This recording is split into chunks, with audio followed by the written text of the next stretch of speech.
Indonesia disebut-sebut berpotensi mengalami resesi seks. Pernyataan itu ditegaskan oleh Kepala Badan Kependudukan dan Keluarga Berencana Nasional, BKKBN, Hasto Wardoyo.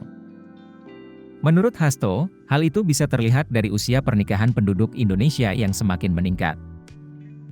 Jika sebelumnya mayoritas pernikahan terjadi pada pasangan usia muda, kini trennya banyak pasangan yang menunda pernikahan.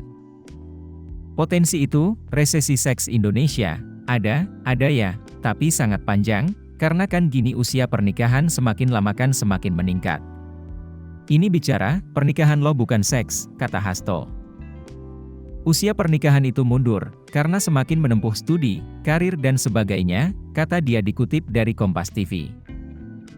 Fenomena itu, kata Hasto, banyak terjadi di kota-kota besar. Selain usia pasangan menikah yang semakin mundur, tren keluarga kecil dengan jumlah anak sedikit juga sedang terjadi.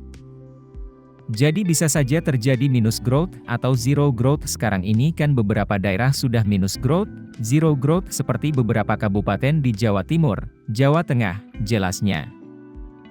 Meskipun Indonesia berpotensi alami resesi seks, namun hal tersebut menurutnya masih lama. Hal tersebut bisa terjadi setelah generasi anak muda yang hidup di tahun 2045, mayoritas memutuskan tidak menikah dan tidak punya anak alias child free.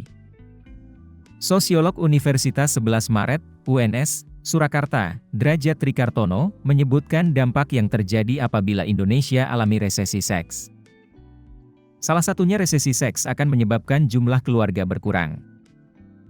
Berkurangnya jumlah keluarga pada gilirannya berisiko menyebabkan jumlah kelahiran anak menjadi menurun. Selanjutnya, turunnya angka kelahiran menyebabkan beban populasi produktif selama 10 tahun mendatang menjadi semakin besar.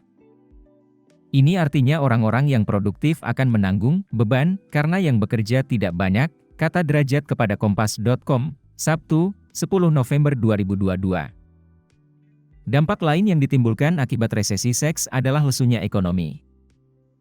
Drajat mengatakan, menurunnya jumlah keluarga otomatis dibarengi juga dengan berkurangnya keinginan untuk membeli rumah atau kebutuhan rumah tangga. Rendahnya anak kelahiran, menurut Drajat, juga menimbulkan penurunan ekonomi karena semakin banyak orang tidak lagi membeli barang-barang kebutuhan anak. Itu kan kebutuhan besar untuk memutar ekonomi masyarakat, katanya. Sebelumnya diberitakan, resesi seks melanda Jepang dan Korea Selatan seiring adanya perubahan gaya hidup.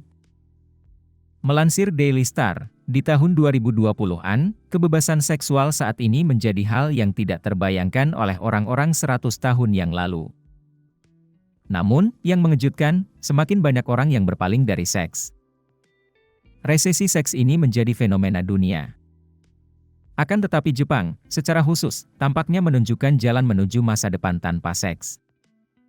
Data yang dihimpun Daily Star pada Januari 2000 menunjukkan, 10% pria Jepang masih perjaka di usia 30-an.